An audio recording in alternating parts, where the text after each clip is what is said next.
just all right. No more tantric sting. We'll just leave that behind. Let's move on. Move on to something not violent. Let's talk about Cowboy Bebop. Yeah, Cowboy not violent Bebop, at not all. violent. Loved Not it. violent at all. Loved it.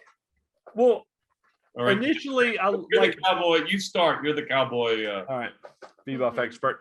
Expert. It started out as an anime. It's one of the first animes on the anime block or whatever that used to come on Cartoon Network. So it was very big. I mean, it was super popular in the US. It was like of that generation that really watched Cartoon Network back then. Everybody remembers Cowboy Bebop. It's really good. It's really entertaining. It was a very short, I think it's like 26 episodes, and the guy only did one season because one of the things he said was the reason he only did one season is he didn't want to do it for the rest of his life, which is something that was happening with some of the animes that were super popular. The creators felt like they were trapped and they had to keep doing it. So from the get-go, he said one. Secondly, it was pretty violent and everybody smoked. And at the time, there was a problem in Japan with juvenile delinquency, and they were blaming it on shows like Cowboy Bebop. So it was fine that it was done in a year because, they didn't, they were the general populace or the parents were not a fan of it. But it's, it's a great show. The live action, I was actually looking forward to. I watched the first couple episodes and I was just gutted. I was like, this is all wrong. This is terrible.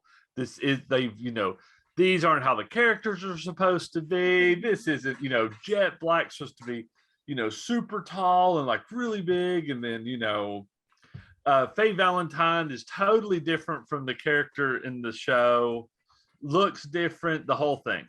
But then after watching the live action show, it is good on its own. If you don't try to compare it, and it seems like this in the first couple episodes, and I keep going like this because I just have been watching it today, and there's my TV, it's right over there. If you try to, like in the first couple episodes, they were doing that. It felt like it was straight they took a frame of anime and made it a frame of live action. I mean, that episode was almost just like the first episode of the anime. But after that, it kind of drifted and it did, different things. They've added stuff like Jet's kid is I remember, I don't even think Jet has a kid in the anime. So that's not even, something that comes up. There's a character named Ed that's in the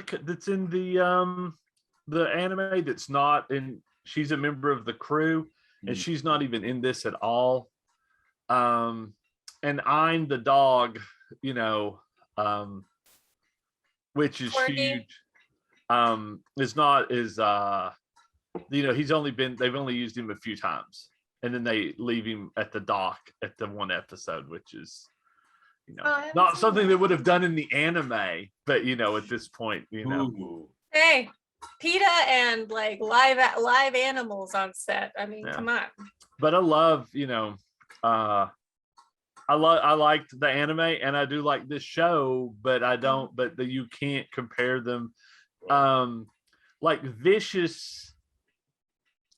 There's a lot more. Like Vicious only shows up in a few episodes in the show. In the anime, and the girlfriend, I can't remember, Julia or whatever, is only in a few. And you do not get all that background on Spike when he was fearless.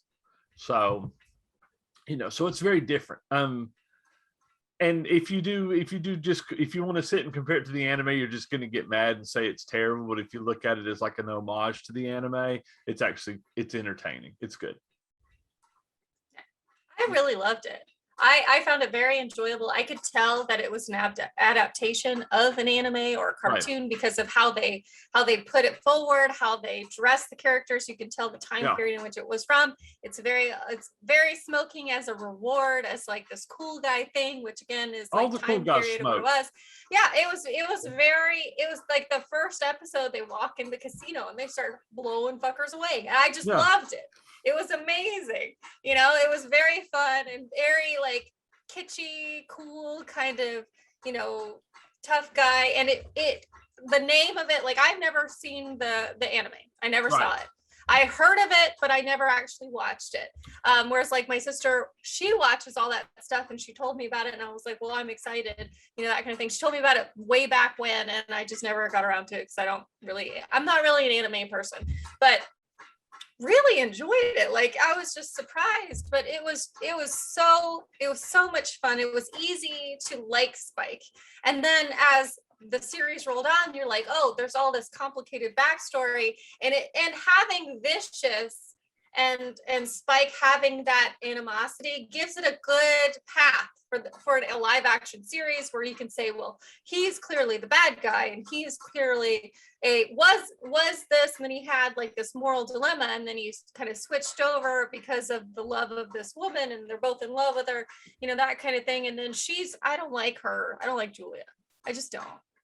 She's got I know she's, well, the one thing that I will give you from the anime is Julia is very refined and like almost like a perfect woman in the anime, and you only see her like she barely even speaks. You only see like flashbacks and stuff like that.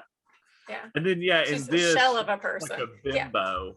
Yeah, I don't understand what it is. Like she was like, oh yay, money, emotion, you know, pulls me out of the gutter, and then all of a sudden it becomes this abusive relationship, and now she wants to leave only because she's not getting what she had before out of it, which was whatever. But I don't think she really liked either of them, really. I think she just seems like such a, I hate to say it, but like gold digger kind of personality. She's looking for whoever can elevate her at the moment. And that's how she's portraying to me right now.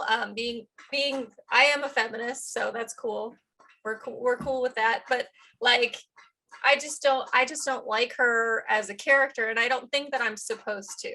That's the way this has been presented to me. I don't think I'm supposed to like her because I don't, and I hate that Spike likes her. So I'm hoping for maybe another romantic thing coming in for him because she's a bitch. In the anime, I do not think that she is married to Vicious. I think that they're together, like they're still in the same circles, but I can't remember.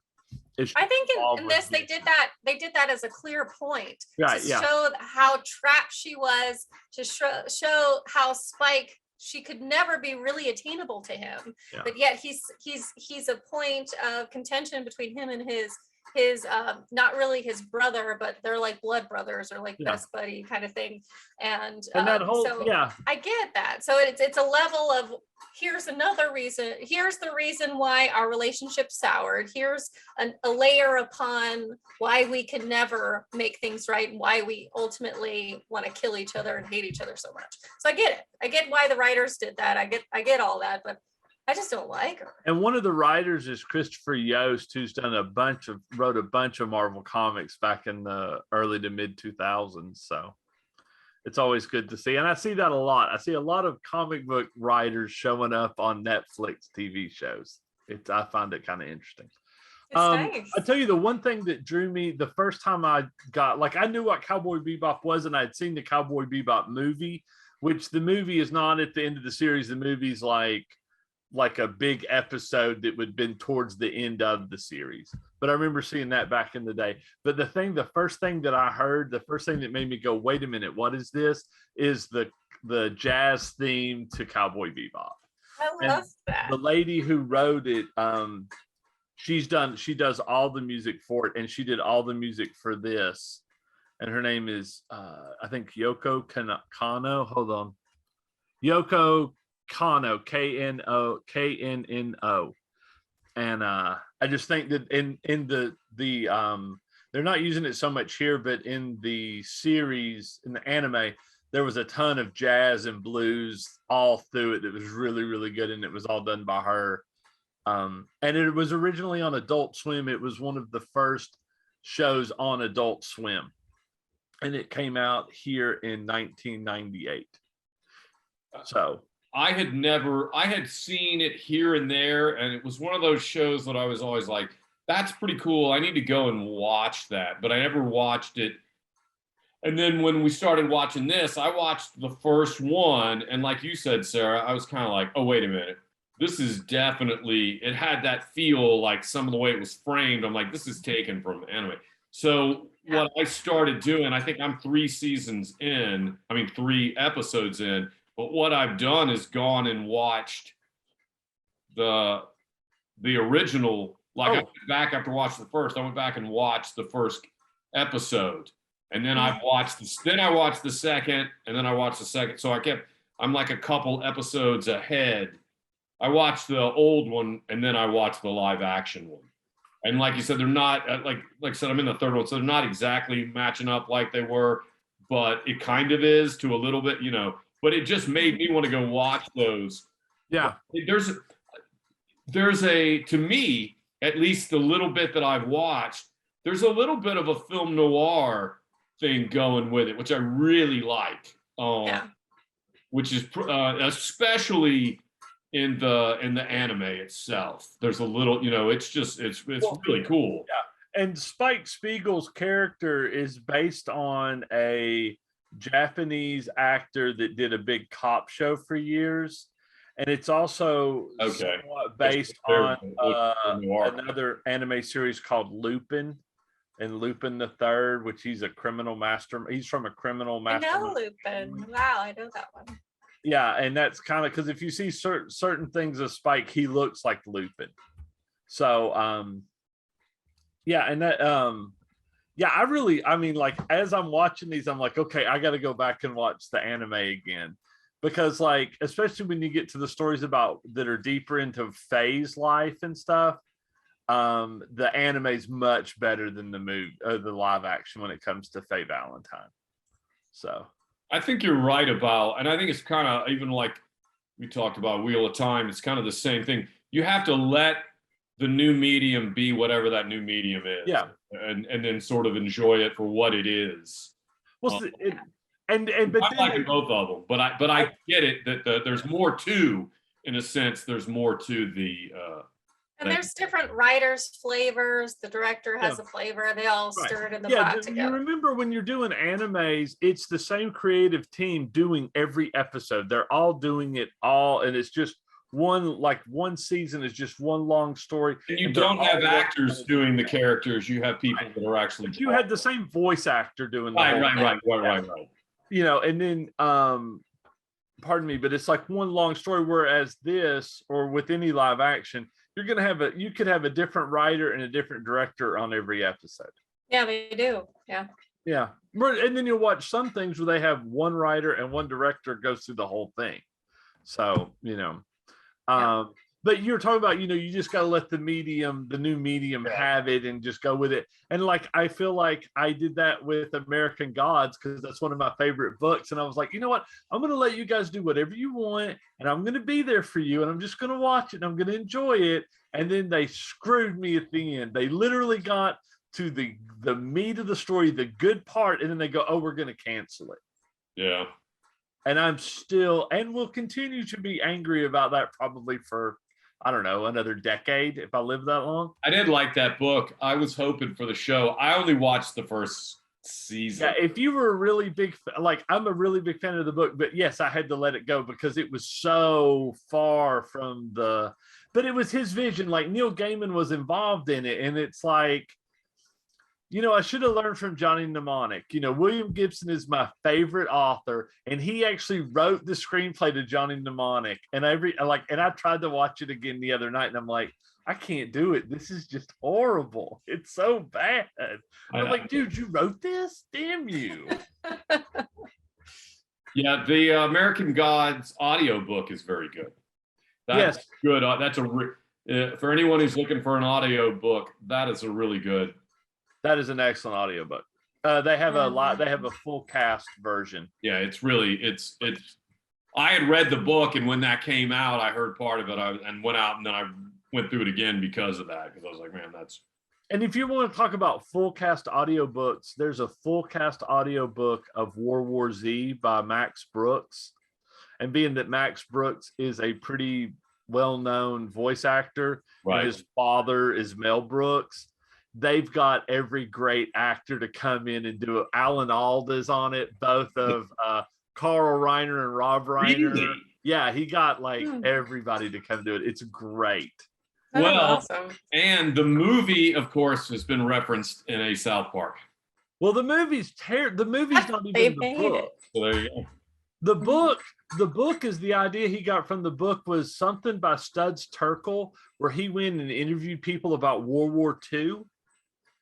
Right. So he goes and he interviews people that were at these different battles all through World War II and gets their perspective on it. So he basically wrote a book that's like that, except it was a zombie war. Really? It's not that funny. makes you want to actually. I'm going to buy that. Interesting. That book is amazing. World War Z is a great book. I mean, it's one of the last books I physically read. You know what I mean? Mhm. And because now everything I do is on audio because I'm lazy. It's great because then you can do other things that you have to do in your life, because otherwise you have to sit Drive there. to work. Yeah. Yeah. Or actually, I do it when I work. I play that. So the next audiobook that I'm going to buy is the second iteration of Sandman, because I haven't purchased it yet, but I want to. like I'm very the first excited about. Yeah, the first one was amazing, so I'm glad. Thank you so much for turning me on to that. I've So read, I'm doing the second one. I read the comic so many times. Yeah, I the tried first to one's listen to so the great. audiobook. And The second one's like $30 Really? because it just came out. Yeah, That's it just all they get, recently came out. I've actually been thinking about redoing my Audible, like Yeah. I stopped because I had such a backlog that I was, I've got such a backlog. It's I was crazy. too. you know, Because that I it's was, like, how do you know yeah. what to get, or what's good? Well, and now there's enough of them that I'd like to, I went back and Mhm. yeah, I might do that. And then if you do that, you just pay the $15 or whatever. Yeah, that's the only reason I would do it again is just, but I need to make a short list. I had a huge Well, back- what things are you The going to do Dune one's for very Audible? good. The first Dune one. Yeah, I was thinking about doing all the Dune books. The 'Cause first, why not? the first that one. second Dune book is so hard to get into. I'm still trying to get through. But what if somebody read it to you? Would you? I mean, I have been doing that. They've been reading it. Oh, Still having trouble, like, He's turning not- it back Is on. the second one full cast? It's not, is it? That doesn't really matter so much as The third book I like. The third book's much better. The second book is important because of what it's saying, but Yeah. it's difficult to read. The third book is more like is what kills me on the people complaining about, well, I haven't seen the Emperor, and what about this in Dune? And I'm like, that's in the movie. The scene at the beginning of the movie with the Emperor and the Guild Navigator is a rewrite of the second scene of the second book. right. Or actually, no, the third scene, because the first scene is the guy being interrogated for being a heretic. The second scene is Paul and Chani, and the third scene is Erlon, the Guild Navigator, the Bene Gesserit Mother, and the Shapeshifter. I mean, why do we even pick topics for our episodes? I don't We even. have- Well, we like talk about them for we 5 did a seconds. good job and with Cowboy and then Bebop we- there for like then we 15 go. minutes. No, like Wheel of Time, our episode of Wheel of Time, we talked about it for 45 minutes, and then hurried up at the end, and then we talked some shit. But now it's like, I love, these are the episodes that I like. We just recorded that, and I don't think that's what happened. I don't remember talking about Wheel of Time for 45 minutes. I remember talking about We did. tantric sex for at least 10 or 15 of it. Really? Really? Because it was like a 30. You talking It was about like it. a 30-second clip. It was like a So 30-second talk about clip. Sting. It felt like it went on. You for talked about Sting, and Which then is I Sting, but threw that's- in and that- with the and- joke.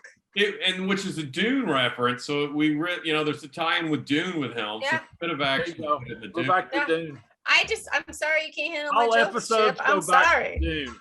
I'm sorry. They do right now, apparently. Apparently, Chip. Circling it back to Dune. Have you watched it again?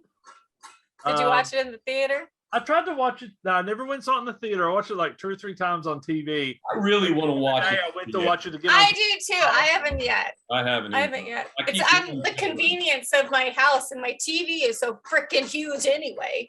So Yeah. I'm like, I've watched it twice, but I really wanted to. oh my gosh, I watched it like 8, 9. It's so good. Except for the I one watched scene- it with my dad, and then I made my nieces watch it, and then Wait a I've watched it like 4 times independently. So that's like what, like 3 days of my life. Yeah, they flubbed the one scene though with Gurney and Paul, and he's like, "You never experienced you never met the Harkonnens. They're brutal." I'm like, "They're brutal." And then you meet them, and then they're not like vultures picking off your flesh. They're just they're a little pale and little mole rat looking, but they do look like kind of like mole rats. You're right. Yeah, that was my least favorite scene too. They look powdery. They look powdery. Yeah, that scene was so good in the book, and that scene was literally so good in the first movie. Right. I know. I love that scene in the first movie because I was like, "Oh shit!" Like maybe they are like they're brutal. Like they were literally like they look like they would take the flesh off their bones. And then in the movie, it's not. It's just like I look a little chalky pale, and maybe we're a little mean to each other, but it's fine.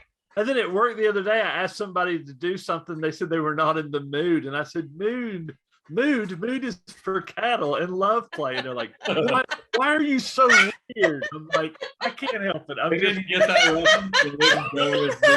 Another employee goes, oh, that's for Dune. And I'm like, cattle and love play. Well, you can watch the one front. You can watch the what's his face? The first Dune movie. You can watch that on HBO Max.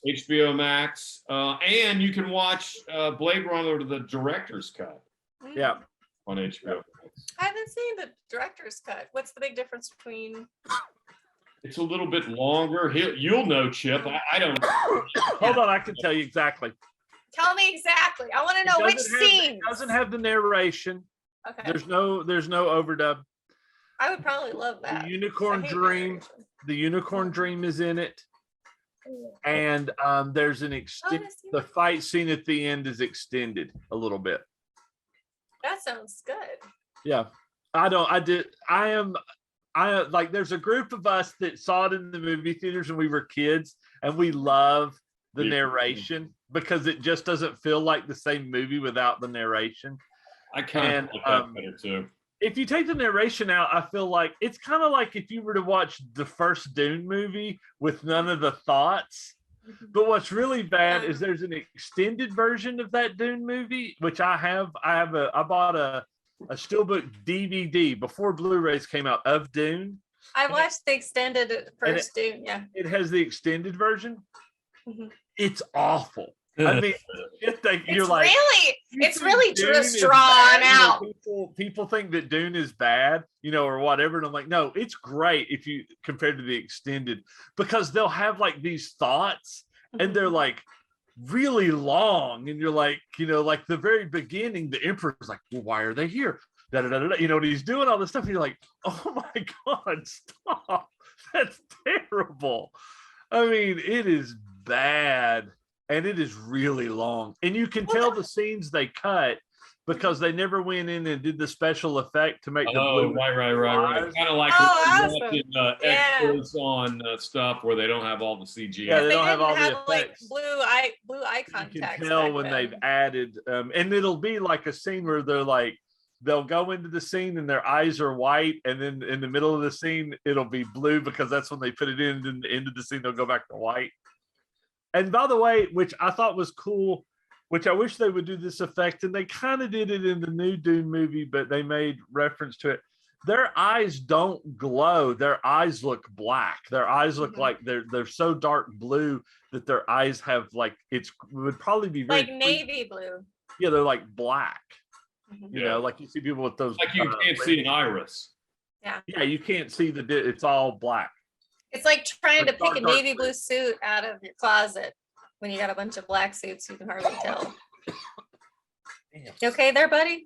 No, I was eating popcorn. Do go down the wrong way. Stuck in my neck, stuck in my throat, stuck in my neck. I mean, the first Dune movie it was long. Like it drug on. I will say that. So the first Dune movie, as much as I enjoyed it, it did some parts of it were like, okay, what's next? You're just waiting for the next scene to happen because that was kind of the cinematic thing of that time period. So to make it seem more exciting, they wanted you to have anticipation. So they just make you wait. And I'm gonna Yeah. curse a lot apparently today. But The it, wine. it did. Yeah, sure. It's the wine. You should be drinking. You're the only one who's the sober Nelly, but you got the snacks. Over here coughing. You got I forgot. coffee, Mountain Dew, Drinking caffeine. Cheetos, But you gotta Cheetos, remember, pop. Why? when Dune came out, then that's around the same time period as Alien. No, Alright. Alien came out in like 79 or 78. Wow, so it's actually It didn't it's come out until- early. The Wow. first Alien came out in the 70s, the late 70s. I just watched that. Doing it. I just watched it again. So good. Such a great movie. It's one of my favorites. 1979. 1979. Yeah. And when it what's 84? Is that when Dune was 84. Yeah. 1984. Yeah. 1984. December 5th, I think. No, I don't know about that. It wasn't December because we went and saw it when we got out of school. You know, you get out of school for Christmas. That night we went and saw it. I was 1. I was 1984. I was born in May. So if it came out in December, I was like one and a half. Are you a millennial or a Gen Z? So I am okay, you want to hear what I am? This is Yes. how I'm labeled, which I didn't realize it until recently. I am an elder millennial. Elder millennial. Okay. Isn't that great? That's awesome. They're great. I can't just be a millennial. No, they have to generalize us into a group. Say, no, we are the old millennials. We're not the ones that are worried about zodiacs and horoscopes now. We are the older ones that don't care about that shit. You're the ones that are closer to Gen Z, so you're closer Yes. to us. Mhm. 'Cause me and That's Scotty what, are one of my- solidly Gen We Z. we are the transition. We Yes. are the ones One that of go my- between. one of So my I can sisters. translate your information to the ones that are so concerned about their horoscopes and whether or not their zodiacs are compatible and whatever their moon rising. I don't even know what moon rising is. Well, I mean, But I'll apparently admit, that's a going thing. we had some What? people. Going We had up. some people at work that were young. So fun fact, in Thank God that I just paused 1998, my notifications. I pointed like you could see my notifications. in 1998, when Cowboy Bebop, the anime series came out, guess how old I was? I have no idea. I was 15. Wow. I was 15, and that's the year that we came back to the United States. So I didn't even know Where did you live about all that before stuff. that? I lived in Germany. Army brat. I was there from 4 to 15. Were you in Ramstadt? No, what was it called? So we were Ramstein. That's the We were metal in brand. Munich. We started in Munich. Oh, lovely. Yeah, but we ended in If you're going to be in Kaiserslautern. Germany, Munich's a very nice part of Germany to be in. Yeah. Well, we were in that whole state. It's the Rhineland-Pfalz state, which is the closest one to France. Bavaria. That's up there. I thought We were- Munich was in the middle of Bavaria. That's I don't a know. donut. That's No? a green-filled donut, isn't it? Bavaria is its That's a own Berliner. place. Yeah, Berliner. Yeah. So when JFK was like, "Ich bin ein Berliner," he basically told everybody that he was a jelly donut. Yeah, I'm a jelly donut. Mhm. Munich Yeah. is in the south in Bavaria. Bavaria. Bavaria. It's in the Rhineland-Pfalz state of Germany. It's in the Munich is in the Where is the state of Bavaria. Bavaria. Riveting podcasting. I'm just going to tell This you. is skin to this is the we're going to end in a few minutes. Well, Bavaria is a region. No, it says here it's a state. See, I'm According to looking at it Wikipedia. You right live there. You should know. now. Okay, hold on. Rhineland. I can text one of my German friends. Okay, so the Rhineland-Pfalz, yeah, Bavaria is in the Rhineland-Pfalz. So it's a strip of land bordering Germany and France, Belgium, and Netherlands. So the Rhine, the river, So yeah, Rhineland, that's where all the good wine is, Like, in the Rhineland. Yeah. The Danube? I only know Germany by my World War II history. That's the only way I know it. No, I've been there. They got good beer. So if you've ever had Beck's, the American Beck's, totally different. It's a different formulation. Beck's in Germany is the best beer. It's shit here, but in Yeah. Germany, it's the best beer. It's because they decided to make the American formulation like a Budweiser, Yeah, it was. which isn't. If you like Budweiser, that's okay. No, I love the English. It's a Monty Python joke, but why is American beer like making love in a canoe? Fucking close to water. Woo, Chip with the sex joke. Good for That's you. me, Sting and all of that. Here. When I was in middle school, they used to have like a rumor that would go around about Mountain Dew and who was allowed to drink it and who wasn't. Chip, do you know what rumor I'm talking about? The one where it makes you impotent or something? It makes your Mountain Dew gives you a tiny penis. Is what Okay. the rumor I was. suppose- Now I suppose that's that's impotent. not true. I used to drink it.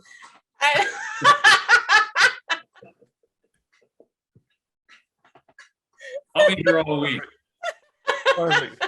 Remember, the 9 o'clock show is totally different. Hey, from- ladies, Right. if you're It gets a little interested, blue. It gets a little blue. he's Try Atlanta the veal. native.